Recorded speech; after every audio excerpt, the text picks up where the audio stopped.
नमस्कार, जागो जनमत में मैं हूं नेहा आपके साथ। आइए जानते हैं आज की खबरें सिलसिलेवार। निजी बिजली कंपनी केईडीएल के खिलाफ विपिन बरथुनिया ने किया विरोध प्रदर्शन। गवर्नमेंट कॉलेज कोटा के कायाकल्प को देखकर यूडीएच मंत्री धारीवाल हुए गदगद। शाहबाद निवासी लापता युवक की मौत के मामले में ब्राह्मण कल्याण परिषद ने खोला मोर्चा। कबाड़ी के गोदाम से हुई लाखों चोरी की वारदात का पुलिस ने किया खुलासा। यूडीएच मंत्री शांति धारीवाल ने स्वनिवास सिविल लाइंस पर की आमजन से मुलाकात।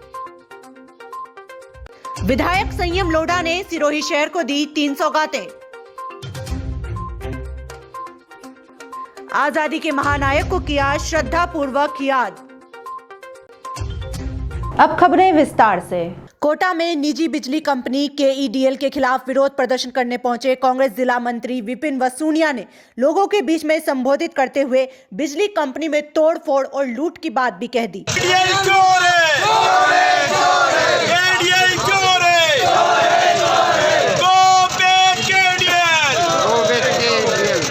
लोगों को संबोधित करते हुए उन्होंने कहा कि अगर बिजली कंपनी के ऑफिस में तोड़फोड़ करनी पड़े या लूट करनी पड़े तो इससे भी पीछे नहीं हटेंगे। लोगों को उन्होंने यहां तक कहा कि पुलिस से डरने की कोई जरूरत नहीं है। कॉलेज के समय उन्होंने बहुत डंडे खाए हैं। हालांकि इस दौरान बड़ी संख्या में पुलिस जाब्ता निजी बिजली कंपनी ऑफिस के बाहर मौजूद था। विपिन बरथुनिया कार्यकर्ताओं और कुछ लोगों के साथ कोटड़ी स्थित केईडीएल के ऑफिस के बाहर प्रदर्शन और धरना देने पहुंचे। इन लोगों का आरोप है कि बिजली कंपनी की वजह से लोगों को काफी परेशानियों का सामना करना पड़ रहा है। कंपनी मनमानी कर रही है और बिलों के नाम पर लोगों से लूट की जा रही है, इसलिए लोग धरना देने पहुंचे थे। बाद में कंपनी के अधिकारियों से बात के बाद धरना खत्म कर दिया गया है।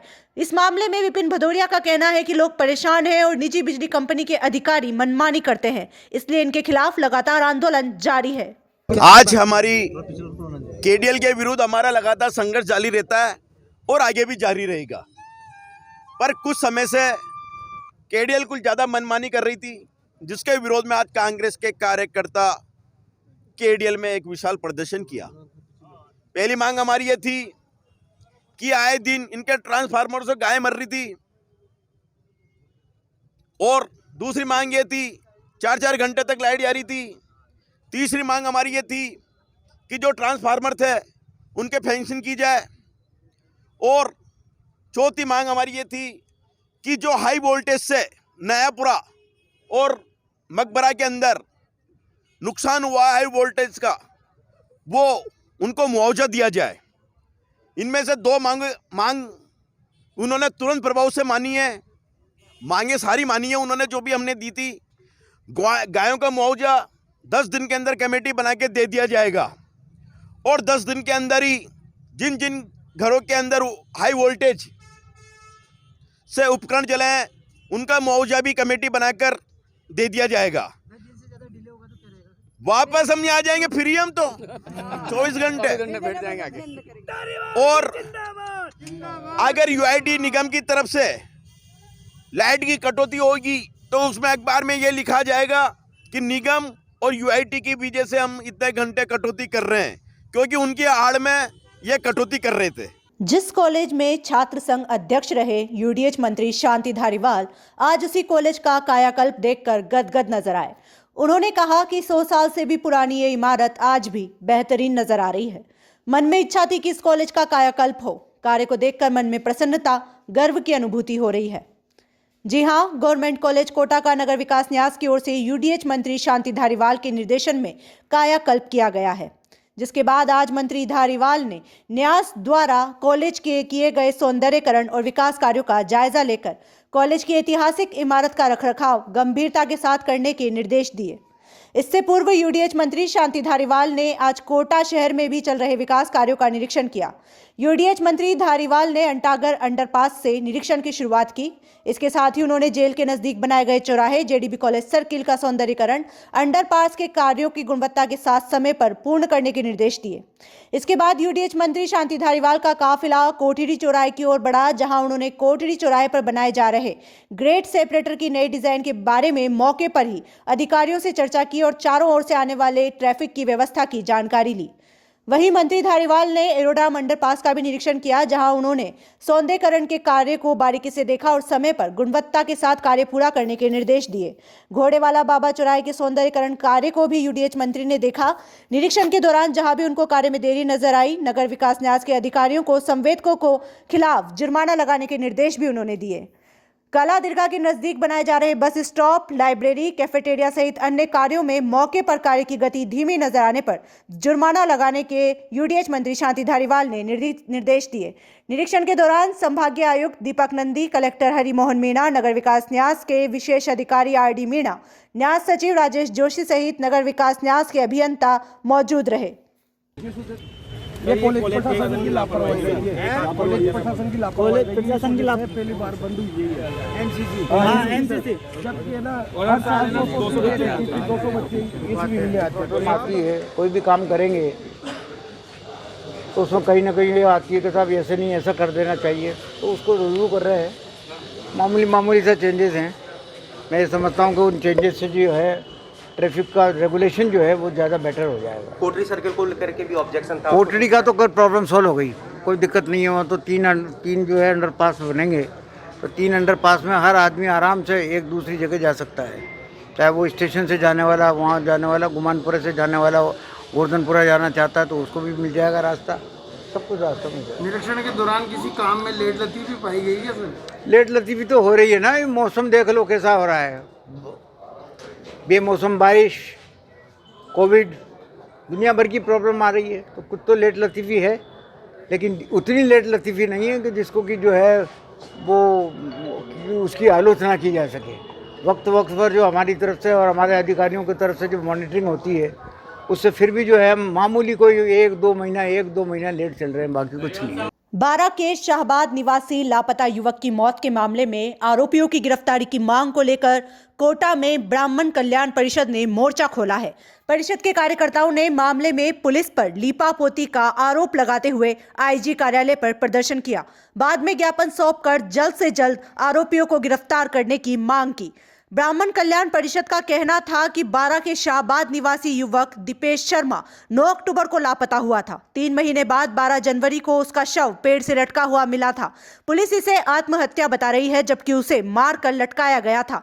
परिजनों ने नामजद शिकायत दे रखी है। किन किन लोगों के खाते में पैसा ट्रांसफर हुआ है, परिजनों ने शिकायत में लिखा है, फिर भी पुलिस कार्रवाई नहीं कर रही है। आईजी को ज्ञापन देकर मामले की जांच स्थानीय पुलिस के बजाय अन्य एजेंसी से करवाने की मांग की है। जब तक हत्यारों को गिरफ्तार नहीं किया जाएगा, तब तक आंदोलन जारी रखा जाएगा। दीपेश शर्मा का विगत 9 अक्टूबर को अपहरण हो गया था और 3 महीने बाद 12 जनवरी को उसका शव एक पेड़ से लटका हुआ मिला। पुलिस प्रशासन उसमें पूरी लीपापोती कर रही है। जब 3 महीने पहले ही केस दर्ज हो गया था तो जांच क्यों नहीं करी? अब मैं आपको बता दूंगा, एक पेड़ की पत्ती सी डाली से उसका शव लटका हुआ है, 1 फुट ज़मीन से ऊपर है। पुलिस प्रशासन कह रहा है कि इसने आत्महत्या करी है। आत्महत्या करी है, यदि शव लटका होता तो उसको जानवर नहीं खा जाते क्या? उसको मार के लटकाया गया है। उसमें नामजद रिपोर्ट है, उसमें लिखा हुआ है कि किन किन लोगों ने मारा है, उसके खाते से किन किन लोगों में पैसा ट्रांसफर हुआ है। पुलिस क्यों नहीं उनको उठा रही? पुलिस क्यों नहीं? पुलिस का इसमें मिलीभगत है। हम आज आईजी साहब को ज्ञापन देंगे, उनसे मांग करेंगे कि इसकी जांच वहाँ शाहबाद की स्थानीय पुलिस न करा के अन्य एजेंसियों से कराए। जब तक उसको हत्यारा गिरफ्तार नहीं होगा, हमारा संघर्ष जारी रहेगा। अजमेर की अलवर गेट थाना पुलिस ने बड़ी कामयाबी हासिल करते हुए कबाड़ी के गोदाम से लाखों की चोरी के मामले की वारदात का 24 घंटे में खुलासा करते हुए 2 आरोपियों को गिरफ्तार किया है। पुलिस गिरफ्त में आए आरोपी नरपत और चांद मोहम्मद से पुलिस ने चोरी का पूरा माल भी बरामद कर लिया है। आरोपियों के खिलाफ शहर के आदर्श नगर थाने में भी चोरी के मामले दर्ज हैं। इसके अलावा कबाड़ियों के गोदाम से चोरी करने की इससे पहले भी आरोपी वारदात कर चुके हैं। आरोपी रात के समय रैकी करते हैं, साथ ही बाद में वारदात को अंजाम देकर माल अन्य जिले में बेच देते हैं। पुलिस ने आरोपियों के कब्जे से लोडिंग टेम्पो भी जब्त किया है। गेट के हल्के में कबाड़ी का एक जो गोदाम है, उस गोदाम के अंदर रोहित जैन मुस्तगिस है हमारा, उसने एक रिपोर्ट दी कि उसके गोदाम में कई दिनों से चोरियां हो रही है। उसकी रिपोर्ट पर हमने मुकदमा दर्ज किया और मुकदमा दर्ज करने के 24 घंटे के अंदर ही हमने 2 आरोपियों को गिरफ्तार किया है, जिनके नाम नरपत और चांद मोहम्मद है। ये लगातार कई दिनों से कई कबाड़ियों के गोदाम के अंदर चोरियां कर रहे थे और एक लोडिंग टेम्पो को हमने बरामद किया है। जो मुस्तगिस हमारा है उसकी रिपोर्ट में हमने 60 जो डिस्क होती है लोहे की, जो बसों और ट्रकों के टायरों की खोली गई है, उनको हमने बरामद किया है। और भी वारदातें खुलने के अंदेशा हैं, हमने इनको रिमांड पे लिया है और भी कई वारदातें इनसे खुलने की संभावना है। यूडीएच मंत्री शांति धारीवाल ने आज कोटा प्रवास के दौरान विकास कार्यों का निरीक्षण करने के बाद सिविल लाइंस आवास पर आम जनों से मुलाकात कर उनकी समस्याओं को सुना और मौके पर ही अधिकारियों को निस्तारण के निर्देश दिए। मंत्री शांति धारीवाल से मुलाकात के लिए पहुंचे लोगों ने विभागों से संबंधित लंबित कार्यों को लेकर मांग पत्र भी सौंपे। वहीं विभिन्न सामाजिक संगठनों के प्रतिनिधियों ने भी यूडीएच मंत्री शांति धारीवाल से इस दौरान मुलाकात की और समस्याओं से अवगत करवाया। यूडीएच मंत्री शांति धारीवाल ने आवास पर पहुंचे सभी लोगों से बारी बारी से मुलाकात की और उनकी समस्याओं को सुना और जायज कार्य के लिए तुरंत ही निस्तारण के निर्देश दिए। वहीं यूडीएच मंत्री शांति धारीवाल ने आज सिविल लाइंस आवास पर ही बुनकरों की नगरी कैथून के बुनकरों के लिए आवासीय योजना की लॉन्चिंग भी की है। योजना के तहत 1740 मकान बनाए जा रहे हैं, जिसको मुख्यमंत्री जन आवास योजना के तहत बुनकरों को आवासीय सुविधा उपलब्ध कराई जाएगी। योजना की लॉन्चिंग के मौके पर कैथून नगर पालिका के चेयरमैन आयना महक, लाड़पुरा के प्रधान नईमुद्दीन गुड्डू सहित कैथून नगर पालिका के पार्षद एवं अधिकारी मौजूद रहे। सिरोही विधायक संयम लोढ़ा ने सिरोही शहर को 3 बड़ी सौगातें दी है। नगर परिषद में आयोजित शिलान्यास कार्यक्रम के दौरान विधायक संयम लोढ़ा ने 2 महत्वपूर्ण सड़कों के पुनर्निर्माण कार्य का शिलान्यास किया। अनादरा चौराहे से सारणेश्वर पुलिया तक पुरानी हाईवे सड़क, जो कि पूरी तरह से जीर्णशीर्ण अवस्था में पहुंच चुकी है, अब नगर परिषद को हस्तांतरित हुई। इस सड़क का नगर परिषद द्वारा पुनर्निर्माण करवाया जा रहा है। वहीं सारणेश्वर पुलिया से सारणेश्वर चौक तक की खस्ताहाल सड़क का भी पुनर्निर्माण कर शहरवासियों को राहत देने का कार्य किया जाएगा। इस सड़क का भी विधायक लोढ़ा ने शिलान्यास किया। सेल्फी पॉइंट का किया शुभारंभ।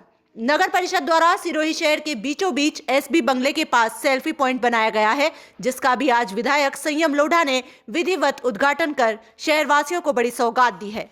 अब आई लव सिरोही के नाम के साथ लोग अपनी सेल्फी खींचने का लुत्फ उठा सकेंगे। साथ ही इस सेल्फी पॉइंट के पास एक छोटे से गार्डन का भी निर्माण किया गया है, जो बड़े बुजुर्ग और बच्चों के साथ साथ युवाओं को भी खासा आकर्षित करेगा। देश की आजादी के महानायक सुभाष चंद्र बोस की जयंती कोटा शहर में कई सामाजिक, व्यापारिक, शैक्षणिक संस्थाओं ने श्रद्धापूर्वक मनाई। नेताजी की प्रतिमा पर लोगों ने पुष्पांजलि दी और उन्हें श्रद्धा सुमन अर्पित किए। अखिल भारतीय कायस्थ महासभा राजस्थान की ओर से नेताजी सुभाष चंद्र बोस की जयंती पर उनकी प्रतिमा पर पुष्पमाला चढ़ाई। इस अवसर पर बोलते हुए प्रदेश अध्यक्ष एवं राष्ट्रीय मीडिया संयोजक कुलदीप माथुर ने कहा कि नेताजी सुभाष चंद्र बोस आजादी के महानायक थे और हमारे अंदर उनकी जैसी देश सेवा का जज्बा हो, मातृभूमि की सेवा के लिए तैयार रहना चाहिए। इस अवसर पर काफी संख्या में लोगों ने नेताजी की प्रतिमा पर माल्यार्पण किया एवं विचार व्यक्त किए। निश्चित तौर पर बड़े गर्व और सौभाग्य की बात है और साथ ही पूरा देश आज नेताजी की जयंती मना रहा है। हम कायस्थ परिवार में जन्म लेने वाले सभी व्यक्ति बहुत गौरवान्वित हैं कि सुभाष चंद्र बोस जी हमारे ही कुल में पैदा हुए थे। और इस वर्ष क्योंकि ये देखा गया है कि पहचान देने के लिए जो केंद्र सरकार का प्रयास है, जो पहले गणतंत्र दिवस का उत्सव 3 दिवसीय होता था, वो केंद्र सरकार ने इस बार उनके जन्म जयंती के दिन से शुरू किया है, यानी वो 23 तारीख से लेकर 26 तारीख तक चलेगा। साथ ही हमारे समाज और हमारे देश के लिए गर्व और गौरव की बात भी है कि अमर जवान ज्योति पर नेताजी की एक आदमकक्ष मूर्ति लगाने के लिए केंद्र सरकार जा रही है। हम सभी कायस्थ परिवार उसके बहुत बहुत आभारी हैं। साथ ही निश्चित तौर पर हमें गर्व और फक्र का महसूस होता है कि इस समय हमारे जो आज़ादी के असली सिपाही सुभाष चंद्र बोस को जो पहचान नहीं मिली थी, सरकार द्वारा वो पहचान दी जा रही है। धन्यवाद। जय भारत। आज की खबरों का सिलसिला यहीं खत्म होता है। खबरों की अपडेट के लिए आप देखते रहिए जागो जनमत। धन्यवाद।